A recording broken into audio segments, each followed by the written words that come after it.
ಆ ದಿನ ಜುಲೈ 1754 ಆಷಾಢ ಮಾಸದ ಭಾವ ಸಂವತ್ಸರದ ಶುದ್ಧ ಶುಕ್ಲ ಪಕ್ಷದ ಸೋಮವಾರದ ಮುಂಜಾನೆ ದುರ್ಗದ ರಾಜಸಿಂಹಾಸನಕ್ಕೆ ಕೀರ್ತಿಯೇ ಮೈವೆತ್ತಿ ಬಂದ ಮರಿಸಿಂಹವೊಂದಕ್ಕೆ ಪಟ್ಟ ಕಟ್ಟಿದ ಸುದಿನ. ಆ ದಿನಕ್ಕೆ ಸರಿಯಾಗಿ ಸುಮಾರು 43 ವರ್ಷಗಳ ಹಿಂದೆ ದುರ್ಗದ ದೊರೆ ಬಿಚ್ಚುಗತ್ತಿ ಭರಮಣ್ಣ ನಾಯಕರ ದೊಡ್ಡ ಮಗನಾದ ಹಿರೇಮದಕರಿ ನಾಯಕರಿಗೆ ಆನೆಗುಂದಿಯಿಂದ ಕರೆತಂದ ಕನ್ಯೆಯನ್ನು ತಂದುಕೊಳ್ಳಲಾಯಿತು. ಚಿನ್ಮೂಲಾದ್ರಿಯ ರಾಜ್ಯಾಡಳಿತದ ಇತಿಹಾಸದಲ್ಲಿ ತನ್ನದೇ ಹೆಸರು ಉಳಿಸಲು ಸೊಸೆಯಾಗಿ ಬಂದ ಆ ಗಟ್ಟಿ ಹೆಣ್ಣು ಮಗಳೇ ಓಭವನಾಗತಿ. ಇತಿಹಾಸ ಅವಳನ್ನು ಇಂದಿಗೂ ಗಂಡು ಓಭವನಾಗತಿ ಎಂದೇ ನೆನೆಸಿಕೊಳ್ಳುತ್ತದೆ. ಹಿರೇಮದಕರಿ ನಾಯಕರಿಗೆ ಮಡದಿಯಾಗಿ ಬಂದ ನಾಗತಿಗೆ ಒಬ್ಬನೇ ಮಗ ಕಸ್ತೂರಿ ರಂಗಪ್ಪ ನಾಯಕ. ಮುಂದೆ ಮಾಯಕೊಂಡದ ಯುದ್ಧದಲ್ಲಿ ಹರಪನಹಳ್ಳಿಯ ದೊರೆ ಹಿರೇ ಸೋಮಶೇಖರ ನಾಯಕರ ಜೊತೆಗಿನ ಯುದ್ಧದಲ್ಲಿ ಈ ಹಿರೇಮದಕರಿ ನಾಯಕರು ವೀರ ಸ್ವರ್ಗವನ್ನು ಸೇರುತ್ತಾರೆ. ನಂತರ ಪಟ್ಟಕ್ಕೆ ಬಂದ ಕಸ್ತೂರಿ ರಂಗಪ್ಪ ನಾಯಕರಿಗೆ ಮಕ್ಕಳಿಲ್ಲದ ಕಾರಣ ದುರ್ಗದ ವಾರಾಸುದಾರಿಕೆಗೆ ದತ್ತು ಮಗು ಪಡೆಯುವ ಮಾತಾಗುತ್ತದೆ. ಆಗ ಬಿಚ್ಚುಗತ್ತಿ ಭರಮಣ್ಣ ನಾಯಕರ ಎರಡನೇ ಮಗ ಜಂಪಳ ನಾಯಕನ ಮಗನಾದ ಕಾಟಪ್ಪ ನಾಯಕರ ಮಗ ದೊಡ್ಡ ಮದಕರಿ ನಾಯಕನನ್ನು ದತ್ತು ಪಡೆಯುತ್ತರಾದರೂ ಈ ಬೆಳವಣಿಗೆ ನಾಗತಿಯವರಿಗೆ ಸಮಾಧಾನ ನೀಡಿರುವುದಿಲ್ಲ.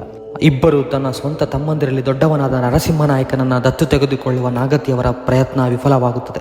ಅವಳ ತಮ್ಮಂದಿರನ್ನ ಹಿರೇಮದಕರಿ ನಾಯಕರ ತಮ್ಮನಾದ ಜಂಪಳ ನಾಯಕನು ತನ್ನ ದಂಡು ಕಟ್ಟಿಕೊಂಡು ಕೋಟೆಯಲ್ಲಿ ತಲೆ ಹೊಡೆದು ಕೊಂದು ಬಿಡುತ್ತಾನೆ. ಈ ಎಲ್ಲ ಬೆಳವಣಿಗೆಗಳಿಂದ ಮನನೊಂದ ನಾಗತಿಯವರು ದುರ್ಗದ ಮುಂದಿನ ಭವಿಷ್ಯದ ಹಿತದೃಷ್ಟಿಯಿಂದ ಇನ್ನಿಲ್ಲದ ತ್ಯಾಗಕ್ಕೆ ಸಿದ್ಧಳಾಗಿ ಬಿಡುತ್ತಾಳೆ.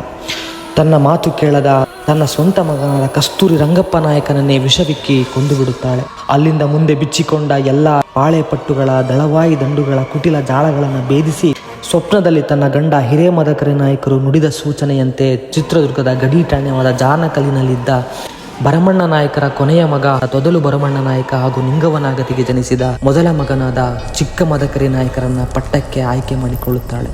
ಆ ತಾಯಿಯ ಆಯ್ಕೆ ದುರ್ಗಕ್ಕೆ ಹಿಡಿದಿದ್ದ ವಾರಾಸುದಾರಿಕೆಯ ಗ್ರಹಣವನ್ನು ಸೀಳಿ ಹಾಕಿಬಿಡುತ್ತದೆ. ನಂತರ ಜಾನಕಲ್ಲಿ ದುರ್ಗದಿಂದ 12 ವರ್ಷದ ಚಿಕ್ಕ ಮದಕರಿ ನಾಯಕರನ್ನ ಅವರ ತಮ್ಮ ಪರಶುರಾಮಪ್ಪ ನಾಯಕರೊಂದಿಗೆ ದುರ್ಗಕ್ಕೆ ಕರೆತಂದು 1754 ಜುಲೈ 1ನೇ ತಾರೀಕಿನ ಒಂದು ಸೋಮವಾರದ ಬೆಳಗ್ಗೆ ಮೇಲುದುರ್ಗದ ಸಂಪಿಗೆ ಸಿದ್ದೇಶ್ವರ ದೇವಾಲಯದ ಪ್ರಾಂಗಣದಲ್ಲಿ ಪಟ್ಟಾಭಿಷಿಕ್ತರನ್ನಾಗಿ ಮಾಡಲು ಸಿದ್ಧತೆಗಳು ನಡೆಯುತ್ತದೆ.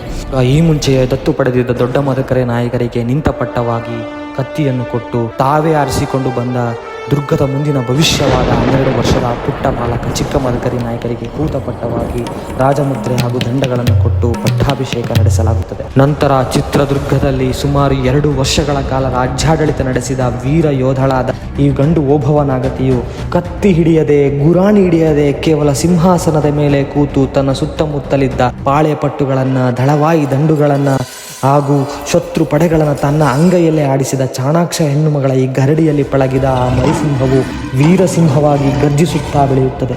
ಚಿತ್ರದುರ್ಗ ಚಿನ್ಮೂಲಾದ್ರಿಯ ವಿಜಯ ಪತಾಕೆಯನ್ನು ಬಥೇರಿಯ ಮೇಲೆ ನಿಂತು ಬಾನಿನೆತ್ತರ ಆರಿಸುವ ರಣರೋಚಕ ವೀರ ಅಧ್ಯಾಯವೊಂದು ದುರ್ಗದ ಇತಿಹಾಸದಲ್ಲಿ ಆರಂಭವಾಗಿ ಬಿಡುತ್ತದೆ.